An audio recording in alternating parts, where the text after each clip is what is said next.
Welcome, everyone. My name is Gina Zuckerberg, and I am so glad you're joining us for this broadcast in our virtual summer reading series.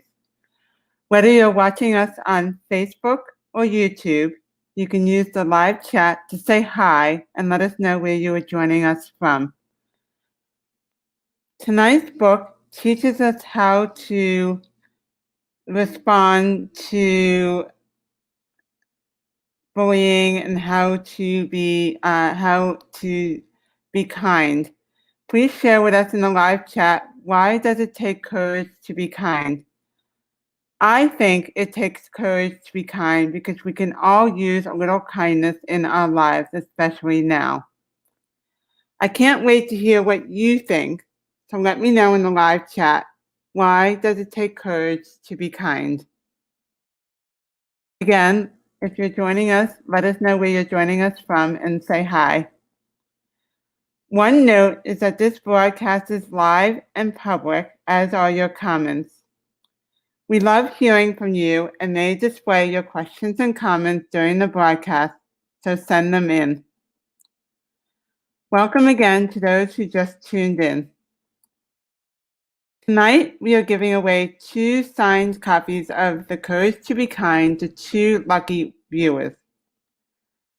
We'll select one winner from our list of registrants, and one winner will be chosen from participants in the live chat.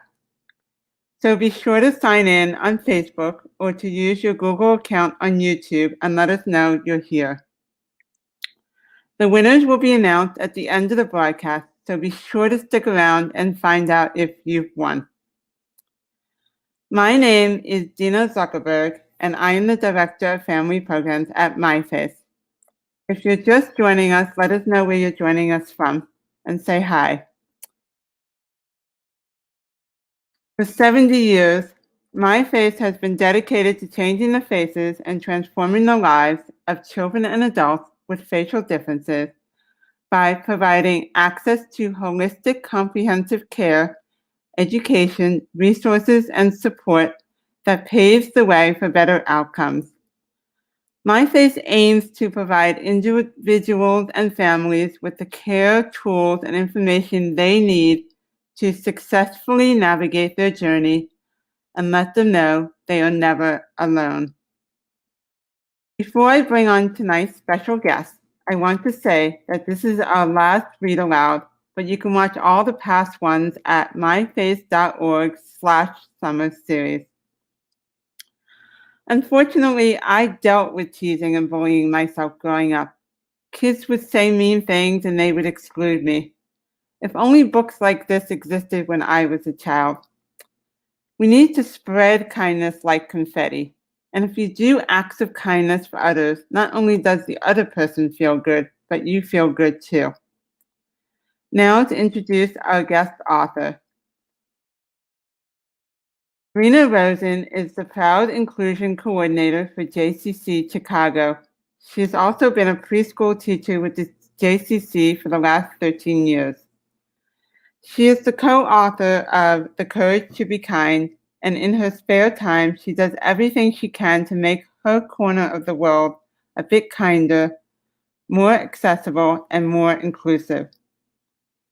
One of her newest initiatives has been creating a Facebook group called Knit for a Unique Fit, which connects individuals with limb differences to someone that can make unique gloves for their unique needs anywhere in the world. Rena doesn't sleep on the opportunity to choose kind. Thank you, Rena, for joining us tonight. Thank you for having me. I'm very excited. So excited to have you. Welcome. Before you read your book, The Courage to Be Kind, can you tell us why you decided to write this book? Sure. So I was born with a craniofacial difference, and I never thought I would write a book. But a friend of mine who also is a teacher, she came to me when she saw me posting about my experiences growing up with a difference and how I would explain to parents, what you do when you see someone who looks different, or what you do when a child says something and, it sounds alarming and it sounds rude and how you respond. And she suggested, what if we write a book together on it? And so we did. And as a preschool teacher, I've used this in my classroom. And, it's just another way to understand what you do when you see someone who looks different. I love that. And I think it's one of those things that I think people don't always know. How do you respond to someone who looks different? And is it okay to stare or not to stare? Is it okay to ask questions? So I'm excited to have you read your book with us. So I invite you to do that now. The Courage to Be Kind. Thank you. The Courage to Be Kind. Who will you be, Sam or Ellie? What's wrong with her face? Why does she look like that? What happened to her legs? What is a walker? Why is he so short? In a box of crayons, some tips are sharp and wrappers are intact. Other crayons have peeling labels and missing tips. Some are smaller than the typical crayon. Just as these crayons are still able to create something magnificent, no matter their shape, color, or size, people too should be valued as beautiful and capable, regardless of differences. One quality we all want kids to embody is kindness for others. For parents and educators, teaching kindness and acceptance can be a tricky road. Through the art of compassion, we are able to explicitly model, teach, and openly discuss how to navigate encounters with differences. This guidance helps kids learn to be kind to each other and accept everyone. Conversations about physical differences can be challenging. Children are aware of surroundings and ask questions that may seem embarrassing. When children notice a distinction and announce it publicly, they are doing so with absolute honesty and a yearning to understand. This book is a resource to help guide you with the questions, now what do I do? We envision a teacher or a parent utilizing this book as a conversation of how one should interact with someone who looks different. So the way this book works is it's like a comic. And so we start from here, and then we read what each character says. It's a beautiful summer day, and the ice cream truck has just made its rounds. Everyone is enjoying the last day of summer break at Jackson Park. Ellie and Sam are building sandcastles while Hannah comes over to play. When you look at Hannah, you notice that her forehead is bigger and her eyes stick out a little bit more. Hannah has apron syndrome. Hannah's hands have 4 fingers. She has a hard time bending her hands because when she was born, her fingers were stuck together. Hi, my name is Hannah. Can I get water to put a moat around your castle? You can't play with us, and why does your face look like that? It looks smushed. I look different, just like everyone looks different. Well, you can't play because your face and hands look weird. Come back when you look normal. And on the bottom, Sam says, there's a girl in the sandbox who wants to build with us, but I don't know if she can. It looks like there's something wrong with her. And his mom says, it looks like she likes playing in the sand, just like you. Why don't you ask her if she wants to add something to the castle? Hey, my name is Sam. Want to help me build my castle? I have an extra bucket you can use. And she says, thanks, that would be great. I'll find water for a moat. And on the next page, we have different facts about apron syndrome so you can learn about someone who's different than you. And of course, we're not characters in the book, we're real people. So there's images of real people too. Everyone is excited to pick out fun foods at the grocery store for their first day of school. Ellie really wants a cool dessert to share with her friends. Sam is looking for some healthy snacks for the morning. Max loves ice cream, video games, and watching Ohio's football team win games on TV. Max has spina bifida. The wheelchair is one kind of support that helps Max move around to do the things he loves to do. Max uses a walker to go short distances. Why does he need that to get around? Don't his legs work? Shh, don't talk about it. We'll talk about it another time. I bet he's sad he can't walk like me and do all the things I can do. When you see someone who looks different, you can't point it out. That's rude and can hurt their feelings. And Sam says, it's cool that you have something different to move around with. Can I use it? And Max says, I use my wheels just like you use your legs. You need your legs and I need my wheelchair. I can show you how it works. I understand. Were you born like that? Yes, I was born with spina bifida. I use a wheelchair when my legs are tired. I can do anything anyone else can. Cool, right? And just like the other page, we have different facts about spina bifida and pictures of people who have it too. Ruthie loves school and learning. She is getting her book and her folder out of her backpack. Sam and Ellie are outside the classroom getting ready to go in. Look at me. I'm walking like Ruthie. She walks so funny. Hey, Ruthie, how was your weekend? We did so many things. Do you need help bringing your library books in? Sure, that'd be great. Sometimes I have too many things for my hands. This weekend, we went to a cool dinosaur museum. So already you can see the difference between how Ellie responds and how Sam responds. And in the classroom, Ruthie is drawing a picture when her water bottle falls and spills on Ellie's desk. Ruthie has cerebral palsy and can't move her arms as smoothly as other people. And Ellie says, "Come on, Ruthie, my work is ruined because you spilled water. You need to fix this right now.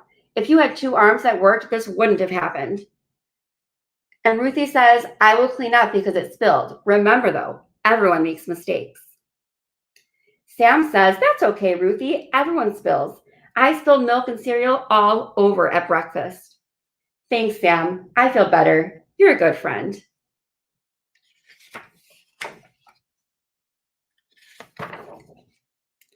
Mr. Nixon's class is having quiet reading time. Everyone loves it because they sit wherever they want and enjoy their books. Ellie has gotten a book about dolphins from the library and is happily reading it when Josh starts barking. At the beginning of every year, Josh explains to his class that he sometimes shouts and barks.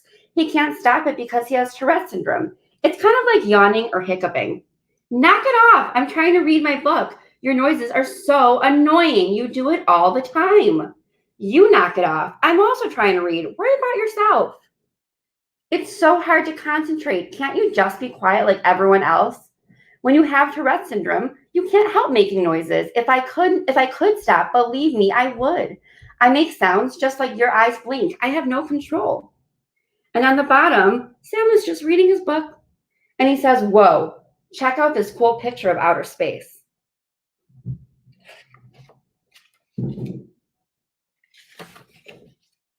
It's a beautiful fall day and the kids in the neighborhood are playing and running around before dinner. Bella, Sam, and Ellie live on the same block. Bella is a creative, smart, and funny 7-year-old, and she is the height of a 4-year-old. Bella is a little person with an incredible imagination. She loves coming up with ideas to help her get around in a tall person's world. She wants to be an engineer when she grows up. Look, a centipede. I learned all about them. They are really tiny, like you. Haha, you're a bug. And Bella says, "I don't think it's a centipede. I think it's a caterpillar. Caterpillars have fur on them. Look, do you see the fur right there?" And Ellie says, "I know it's a centipede and not a caterpillar. I'm taller than you, and that means I know more than you do. You're really little. You'll never be as tall or smart as me." And Bella says, "I'll never be as tall as you, but that doesn't mean I'm any less smart. My mom is really short, and she's a doctor. Doctors are really, really smart." And on the bottom, Sam sees her and says, "Hey, Bella, want to hop on the back of my bike and go around the street with me?" And Bella says, "Sure, thanks. Thanks for asking me. I'd love to ride with you." "I went for my checkup at the doctor. She said I'm growing like a weed. Are you going to keep growing too?" "I'll always be short like my mom. We have dwarfism. We might be small, but we can do just about anything."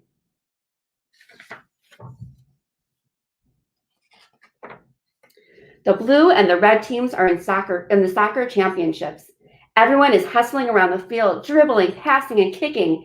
Ava is running with the ball and about to score the goal when her wig falls off. Ava is a healthy, athletic, soccer-loving 2nd grader. Ava has alopecia, which means that she has no hair. Ava's body doesn't do what it needs to grow the hair. This is just something that makes her unique. "Look, she has no hair. Don't get too close. She's sick." "Oh no, my wig." "I don't have a wig. I have beautiful, real hair. I'm beautiful with or without hair. It's more important to be beautiful on the inside rather than the outside." And Sam just picks up her wig and hands it back to her and says to Ellie, "You should be nice to her whether she has hair or not. We need to choose to be kind to everyone, regardless of what they look like."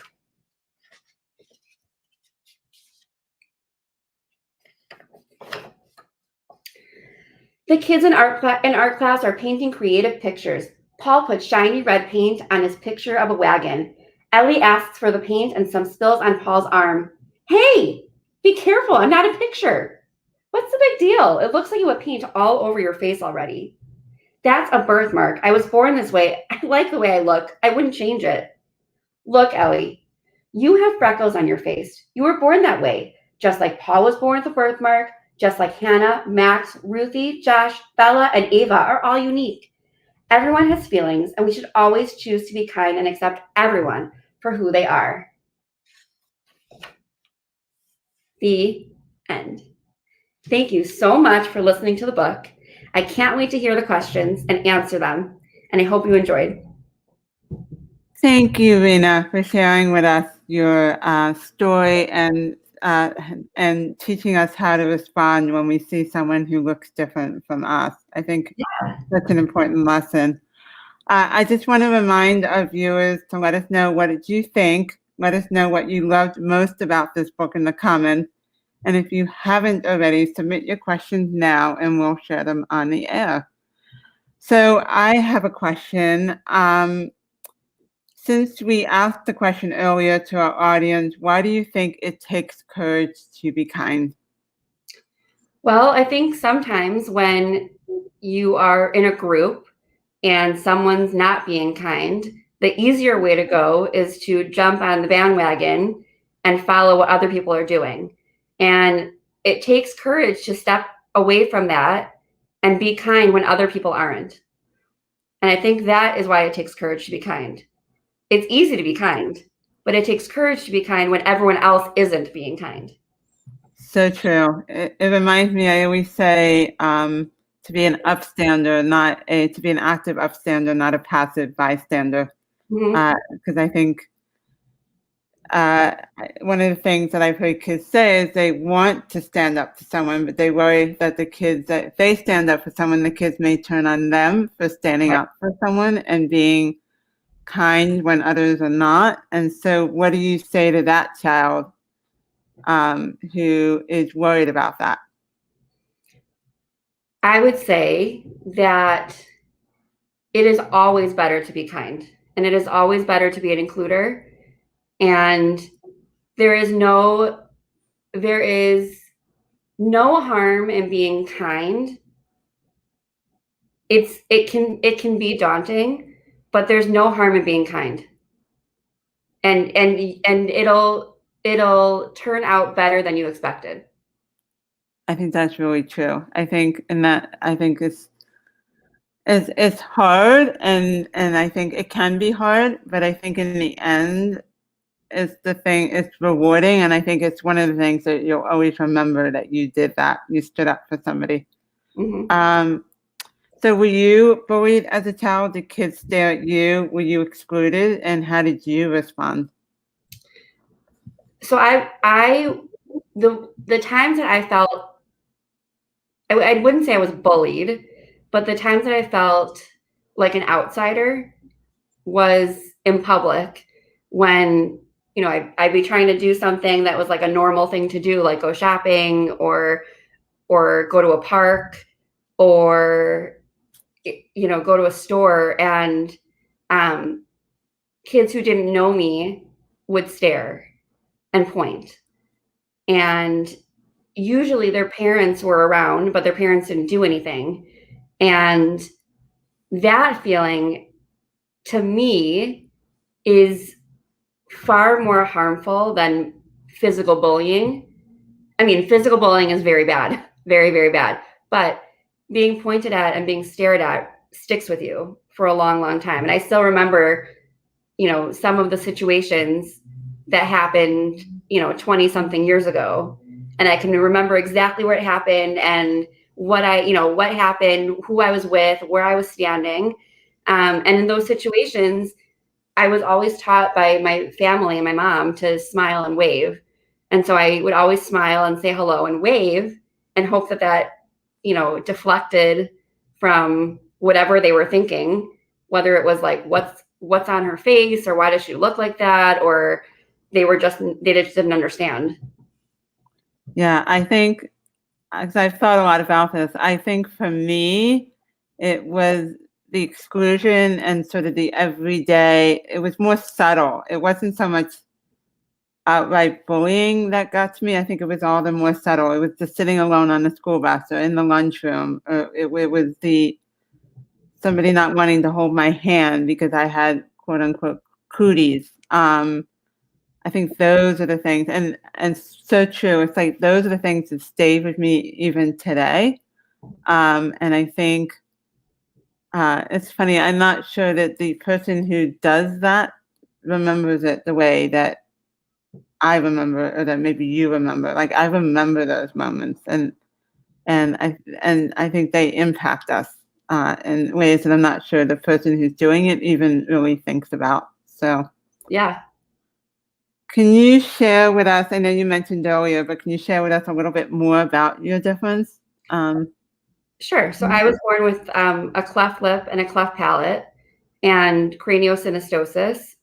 And for those who don't know, it's when you're not born with a soft spot, and so they created one, and other midline differences.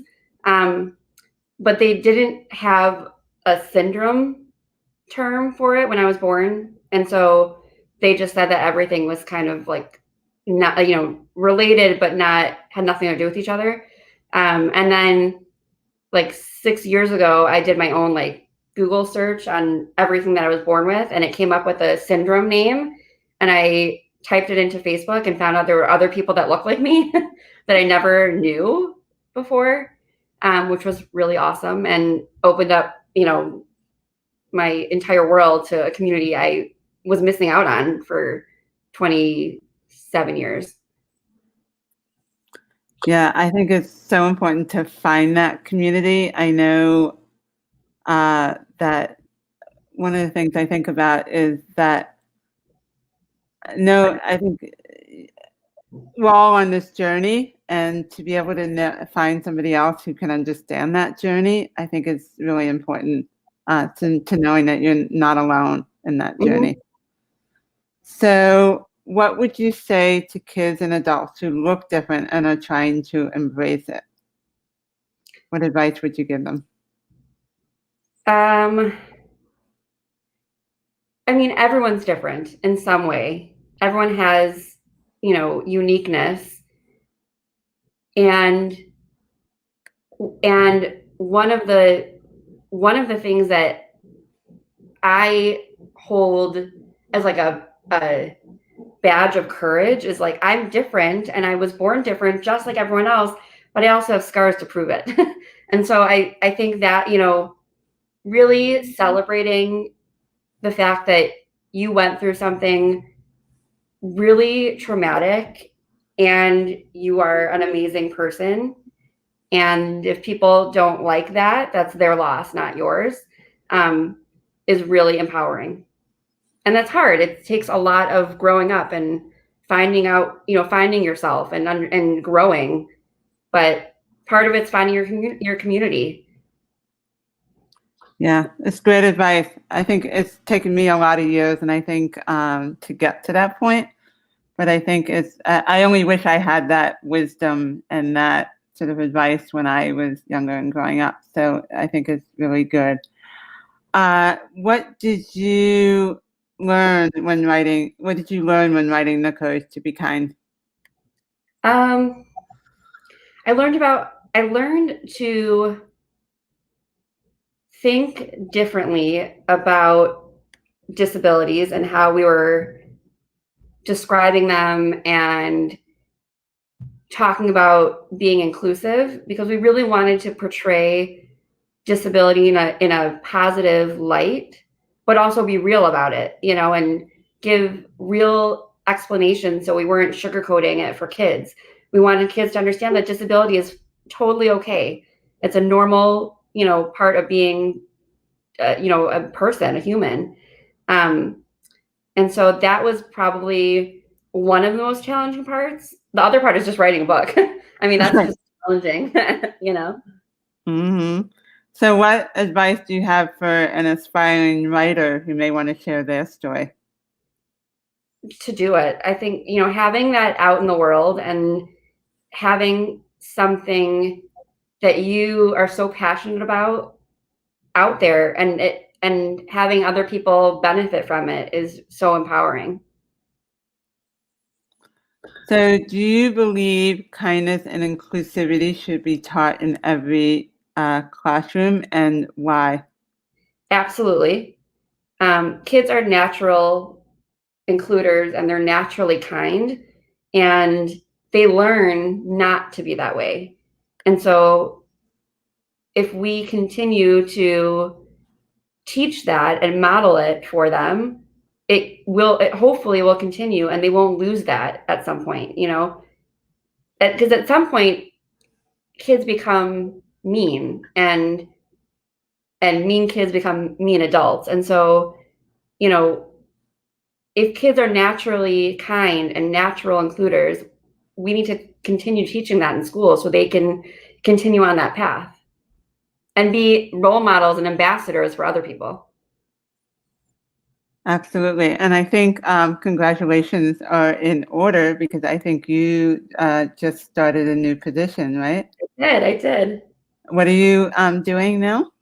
I am the inclusion coordinator for JCC Chicago. So I'm working to create and help facilitate more programming that is inclusive, and just helping to embody the cultural belonging that we all want to have.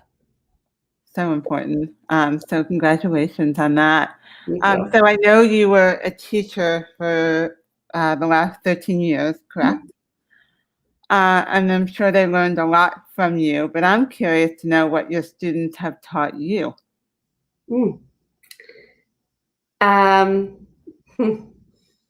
I learned a lot. I learned that kids they're curious. They just want to understand. And they're not, they don't say things to be, and I knew this all along, but I think it took teaching to really understand that kids just want to understand. And when they say things, they have no filter.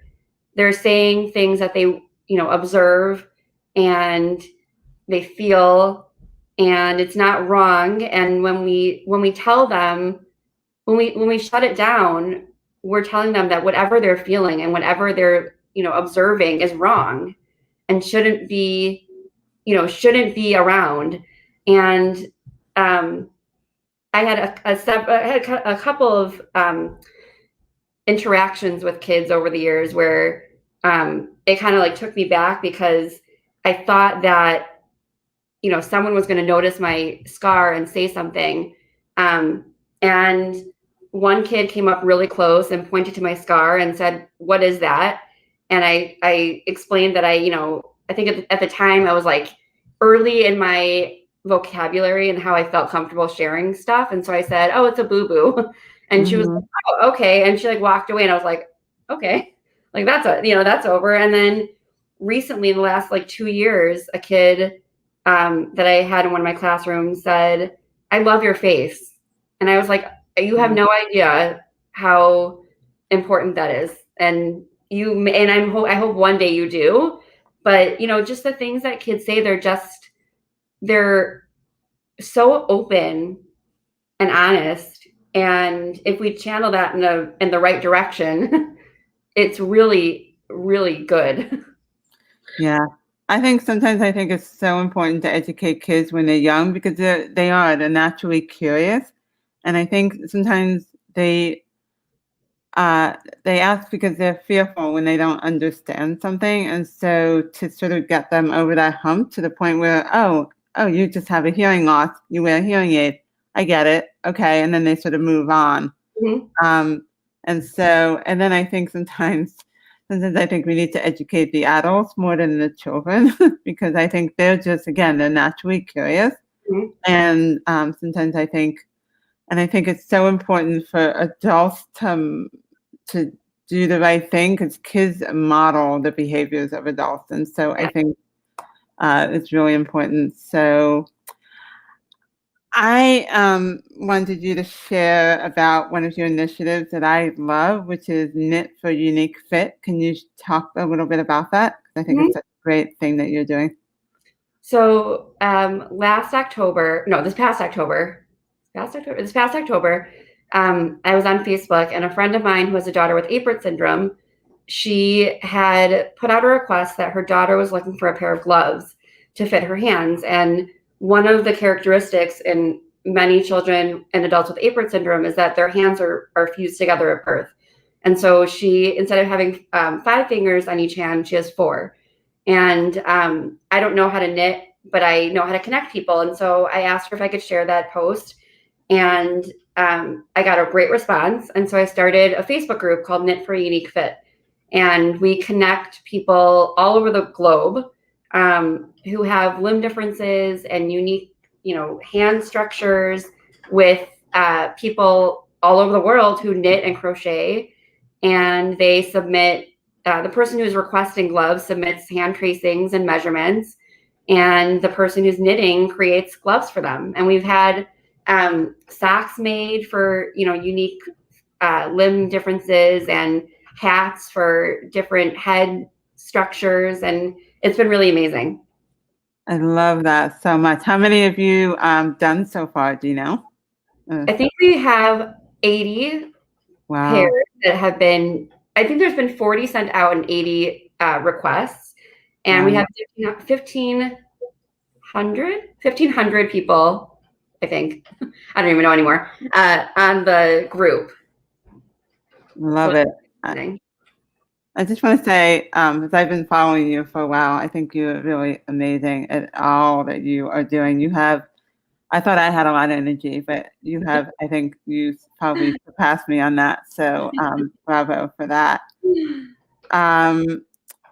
So I think we're close to wrapping up, but I wanted to ask you, what do you think the main message that everyone should take away from your book? I apologize, it's raining over here. Wow. The main message I would say is, when you see someone who looks different, don't look away. Say hello and be kind. Great advice, and I think so true. And I think if we all do that, the world will be a much better place. I want to say that it's really been an absolute pleasure, Rena, and I can't thank you enough for joining us. And please share your appreciation for Rena and her book in the live chat. If you don't already own it, you can find the request for the book at your local bookstore or on Amazon.com. And thank you again, Rena. Thank you, Dina. Okay. You can go to myface.org/summer series to view past author read-alouds, and please share and encourage your family and friends to watch them too. We have also recently launched a new monthly broadcast and podcast called My Face, My Story that you can find on Spotify, Apple, and Google podcast services, as well as on My Face's YouTube and Facebook channels. Our next live broadcast of My Face, My Story is Thursday, September 9th at 6 p.m. Eastern Time, where I will be having a conversation with NASCAR race car driver Joe Graff Jr. and his mother, Nancy Graff. You will not want to miss this one. We have a new initiative designed to provide families with a unique opportunity to make an impact in their own communities while also raising funds and awareness for My Face programming called the Wonder Project Summer Kindness Campaign. Learn more about the campaign by visiting our website at myface.org. Finally, September is Cleft and Craniofacial Awareness Month. Be sure to join us on Sunday, September 19th for our annual Races for Faces event. This year's event will once again be virtual. After the virtual program, you can go out into your community and walk with family and friends to raise awareness and critical funds for My Face. To sign up to participate or to make a donation, visit racesforfaces.org. Now it's time to announce the winners of our signed books. If you are selected as a winner, please email me at dina@myface.org to coordinate the delivery of your book. Our first winner is Sister Mary Edwin S. Congratulations. And our next winner is Christina Ann L. Congratulations to you both. Our winners should email me at dina@myface.org to discuss how to ensure you receive your book. Thank you for sharing your time with us today, and we hope to see you at our Races for Faces event on Sunday, September 19th, kicking off with a virtual program at 10 a.m. Eastern Time. Good night.